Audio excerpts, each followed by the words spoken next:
우리에게 주신 하나님의 말씀은 마태복음 13장 51절과 52절 읽도록 하겠습니다. 51절, 52절 우리 함께 읽겠습니다. 이 모든 것을 깨달았느냐 하시니 대답하되 그러하오이다. 예수께서 이르시되 그러므로 천국의 제자된 서기관마다 마치 새 것과 옛 것을 그 곳간에서 내오는 집주인과 같으니라. 아멘. 제자들은 예수님께서 하나님 나라에 관한 비유를 말씀하시고 나서 자, 이제 다 알았니? 라고 물어보니까 제자들이 네, 다 알겠습니다. 라고 대답을 합니다. 여러분은 그 예수님의 비유에서 하나님 나라가 어떤지 이해하셨습니까? 자, 이 모든 것을 깨달으셨나요? 대답하되 아니요. 아직도 좀 어려운데요? 라고 생각하실 수 있는데요.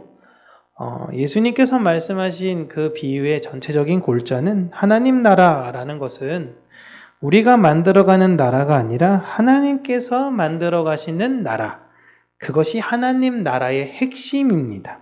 제자들이 이것을 이해했다라는 거예요. 아, 하나님 나라는 하나님께서 만드시는구나. 근데 이게 머리로는 아는데요, 마음으로는 사실 그러지 않을 수 있어요. 하나님께서 만들어 가시는 나라, 인정. 그런데 그 하나님 나라에는 내가 반드시 참여해야 되는 것이죠. 그게 항상 전제로 깔려 있는 겁니다. 내가 포함된 하나님 나라라는 것이죠. 그렇기 때문에 내가 배제된 하나님 나라는 상상할 수가 없었던 것입니다. 이제 이 이후에 설교 제가 중반 이후에 이야기할 바리새인들의 모습인 것이죠. 그동안 있었던 천국의 비유는 이와 같습니다. 씨 뿌리는 비유, 그다음에 알곡과 가라지 비유, 겨자씨 한 알 비유, 가루 섬알 비유, 그리고 밭에 감추인 보화, 좋은 진주, 그물. 여기 모든 내용들의 다 핵심은 하나님께서 우리를 찾아가시는, 그리고 하나님 나라는 우리가 전혀 예상하지 못하게 이루어지는 것, 또한 하나님 나라는 모든 사람들과 함께 어울려지는 그런 곳이라는 것을 이야기하고 있는 것입니다. 그 나라로 초대받는 이들은 그 나라의 구성원으로 함께 세워져 가고 그곳에서 다른 이들을 평가하고 차별하는 것이 아니라 그들을 세워주고 진심으로 이해하는 사람들이 바로 하나님 나라의 구성원들이고 하나님 나라 그 자체인 것입니다. 그 하나님 나라를 사모하는 사람들은 이 세상에서 그 하나님 나라로서 살아가게 되는 것이죠. 이런 하나님 나라를 제자들이 이해했다라고 이야기하고 있는 것입니다. 예수님께서는 제자들을 통해서 교회에게 전달하시고 싶었던 내용이 사실 이것이었어요. 하나님 나라는 이렇다. 너무나 당연하지만 하나님 나라는 하나님의 결정에 의해서만 들어갈 수 있다라는 것입니다. 이것을 인정하는 분들의 대다수는 자신도 구원을 받았다고 생각하기 때문에 하나님 나라를 인정하지만 사실상은 이게 어려운 주문일 수 있긴 하죠. 내가 구원을 못 받더라도 아멘입니다 라는 것이 나와야 되는 거예요. 이게 정말 어렵습니다. 특별히 한 단계 더 나아가면 하나님께서는 나에게 자녀를 주셨어요. 이 자녀를 하나님 백성으로 잘 만들고 양육하는 게 부모로서의 도리자 사명입니다. 그런데 그렇게 되지 못했어. 그럼 내 자녀는 하나님 나라의 백성이 아닐 수도 있다는 거예요. 이걸 부모가 인정하는 건 여러분 굉장히 어렵습니다. 제가 날마다 고백하는 게 이거예요. 심지어 제 딸에게도 고백하는 게 이겁니다. 부모로서 너무 잔인한 이야기일 수 있긴 하겠지만 하나님의 백성이 아니라면 너와 나의 인연은 이 세상이 전부다라는 거예요. 얼마나 가혹합니까? 이제 딸이 초등학생밖에 안 됐는데 아빠한테 이런 이야기나 듣고 아마 죽을 때까지 상처가 됐을 수도 있을 거예요. 그런데 그게 그렇다는 겁니다. 그렇다고 해서 그거와 별개로 내가 너를 사랑하지 않는다는 게 아니에요. 더 열심히 사랑할 거고 때로는 내가 너에 앞서서 그런 모델링이 되었으면 하는 소망이 있는 거예요. 네가 나를 봤을 땐 그래 우리 아빠는 진짜 예수 믿는 사람이야. 우리 아빠는 우리 엄마는 진짜 예수 믿는 사람이야 라는 것이 이 아이 안에 머릿속에 박혔는데도 불구하고 야 그래도 난 예수 못 믿겠다. 이러면 어쩔 수가 없는 거예요. 이러면. 여기에서 우리는 아멘이 나와야 되는 거예요. 이게 정말 어렵습니다.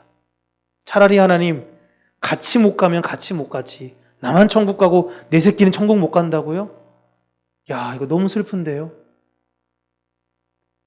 바리새인들은 자신들이 구원받았다라는 것을 매우 지극히 당연하게 여겼습니다. 자신들은 봉사도 잘했고요. 헌금도 잘했고요. 기도도 잘했어요. 예배에는 빠지긴커녕 훨씬 더 열심히 했습니다. 그런데 예수님께서는요, 너희들의 생각 자체가 잘못됐다.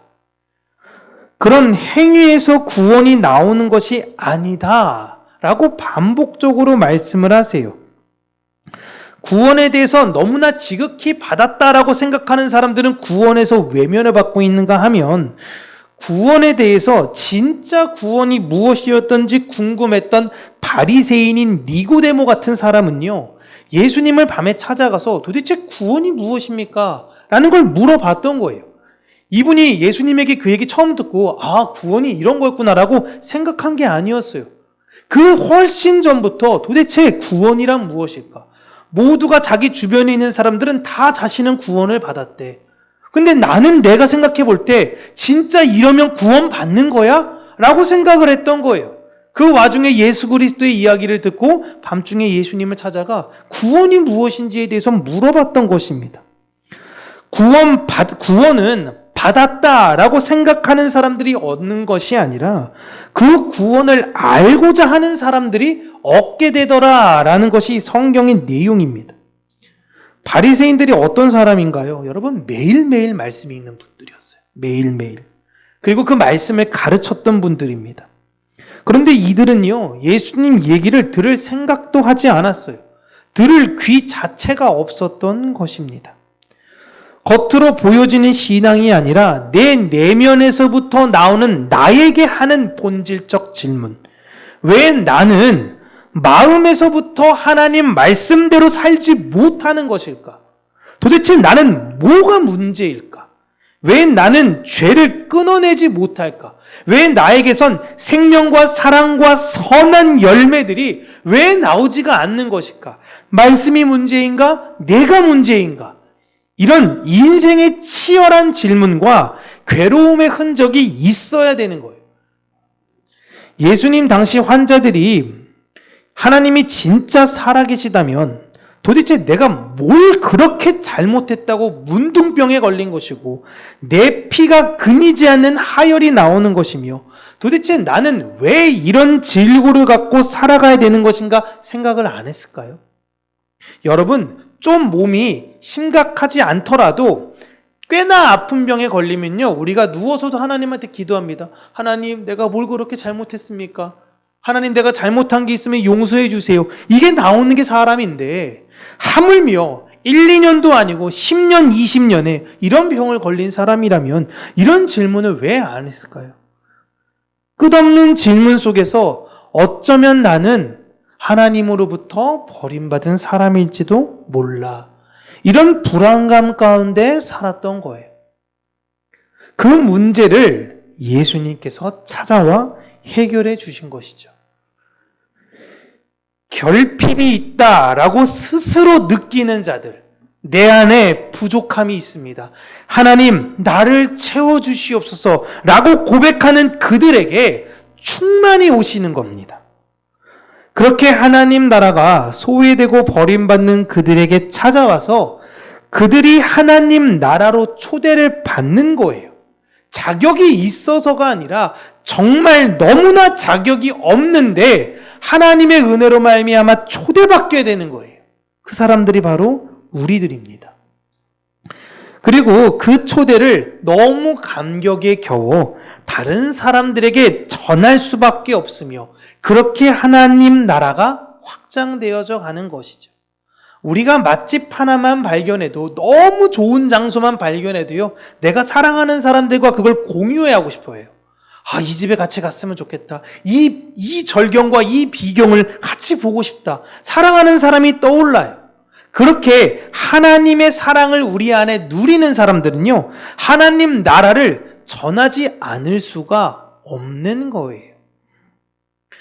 하나님 나라는 이 땅에서 끝없는 결핍 속에 사랑의 진리를 깨달아 안 사람들이고 그 사람들이 모인 곳이 바로 하나님 나라입니다. 그들이 모인 곳에는요, 당연히 하나님을 알고자 하는 마음으로 충만해요. 그래서 교회나 하나님을 믿는 사람들이나 식사를 하고 차를 마시고 무언가 나눔할 때 사실 그들 안에 가장 중요한 내용은 야, 우리가 주님 없으면 살 수가 없어 라는 그 고백들이다라는 것입니다. 그리고 마지막으로 예수님께서 그 제자들에게 비유로 하시는 것은 천국의 제자된 서기관들은 마치 새 것과 옛 것을 그 곳간에서 내오는 집주인과 같다라는 말씀을 하시죠. 이게 무슨 말이냐라면 우리가 서기관이라는 사람을 주로 이제 복음서에서 많이 접하다 보니까 야, 이 사람들 좀 바리새인들이랑 좀 비슷한 급에 있는 사람들 아니야? 이렇게 생각하긴 하는데 성경학자 에스라, 제사장이자 율법학자였던 에스라가 서기관이었습니다. 서기관이라는 사람은 성경을 필사해요. 우리 교회도 문규 형제가 필사를 아주 열심히 잘하고 있죠. 서기관이라는 사람들은 성경을 필사합니다. 옛날에는 이렇게 막 이게 복사하거나 그럴 수가 없으니까 손으로 쓸 수밖에 없었어요. 그리고 이들은 성경을 필사하면서 연구했던 사람들로 성경 말씀을 가르치는 위치에 있었던 사람들입니다. 이 서기관들은 말씀에 대해서 깊이 알고자 했던 사람들이고 성경을 필사하고 자신이 성경을 통해서 깨달은 진리가 있어요. 이런 게 있었구나. 이게 이런 뜻이었구나. 라는 걸 깨달으면요, 다른 사람들을 모아서 회당에서 가르쳤습니다. 그런데 비용을 받지 않았어요. 돈을 받지 않고 사람들에게 여러분 제가 깨달은 하나님의 말씀을 여러분에게 값없이 가르쳐 드릴게요. 그래서 서기관들은 당시 사람들에게 굉장히 존경받았던 사람들이었습니다. 그러한 충실한 서기관을 지금 예수님께서 인용하신 거예요. 천국의 제자들은 다 서기관처럼 진리를 알기에 애쓰고 말씀을 알고자 애써서 옛 율법을 통해 공부하다 보니 예수님께서 하셨던 말씀이 이것이었구나 라는 걸 깨달아 알아 다른 사람들에게 그 말씀을 전해주는데 어떻게 전해주느냐? 값없이 전해주는 사람들이라는 것입니다.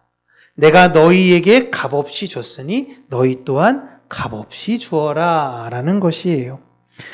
말씀을 사모하는 자들은 이 천국의 서기관들로 부르심을 받은 사람들입니다. 그들이 바로 하나님 나라 그 자체예요. 하나님께서 그들의 삶으로 하나님의 영광이 무엇인지 그의 인생으로 지금 써내려가시는 거예요. 저와 여러분의 인생을 통해서 사람들이 볼 때, 저 사람의 삶을 쭉 보니 하나님의 간섭하심, 하나님의 인도하심, 하나님의 사랑이 무엇인지를 알 것 같아. 이렇게 하나님이 우리를 지금 이 세상에서 쓰고 계시는 거예요. 그들은 우리는 이 세상에 그러한 하나님의 사랑을 보여주는 편지들입니다. 우리는 그러한 향기들이에요. 그 귀한 역사가 저는 평강교회에 있기를 소망합니다. 평강교회가 하나님의 말씀을 사모하여 진짜 천국의 서기관들로 하나님 나라를 확장해가는 귀하고 복된 도구로 사용되어지시기를 주님의 이름으로 축복합니다. 기도하겠습니다. 참 좋으신 하나님 아버지, 하나님 우리가 하나님 말씀 안에서 그 진리를 발견하기 위해 애쓰고 분투하고 노력하며 우리의 삶의 목적과 목표가 이 세상에 있는 것이 아니라 하나님에게 있음을 다시금 우리 마음 안으로 깨달아지는 심령들이 되어지기를 간절히 간구하고 소원합니다. 우리의 마음은 연약하고 우리의 마음은 나약해서 잠시만 하나님의 말씀을, 하나님의 은혜를 듣지 아니하면 곁길로 나아가기 쉽고 내가 원하는 길로 빠지기 쉬운 연약한 이 마음을 하나님께서 붙드시고 다시금 은혜를 허락하여 주셔서 말씀에 대한 그 기쁨을 알게 하여 주시고 그 기쁨을 발견하여 이 세상에 하나님 나라의 보화를 증거하는 우리 평강교회가 될 수 있도록 은혜 허락하여 주시옵소서. 여러 가지 경제적으로 힘들 수 있고 어려울 수 있는 이 상황 가운데에 하나님 우리의 모든 어려움을 잘 아시오니 이 어려움을 잘 극복할 수 있도록 우리의 마음을 잘 지켜주시고 세상과 타협하지 아니하며 이것을 통해서 하나님에 대한 뜻과 사랑을 더욱더 풍성히 알아가는 우리 성도님들이 될 수 있도록 은혜 허락하여 주시며 어려움이 있을 때에 피할 길 또한 하나님께서 예비하여 주셔서 큰 어려움 없이 하나님의 은혜와 사랑 안에서 참 감사의 간증들이 일어날 수 있는 귀하고 복된 역사를 일으켜 주시옵소서. 모든 것에 감사드리옵고 살아계신 예수님 이름으로 기도합니다. 아멘.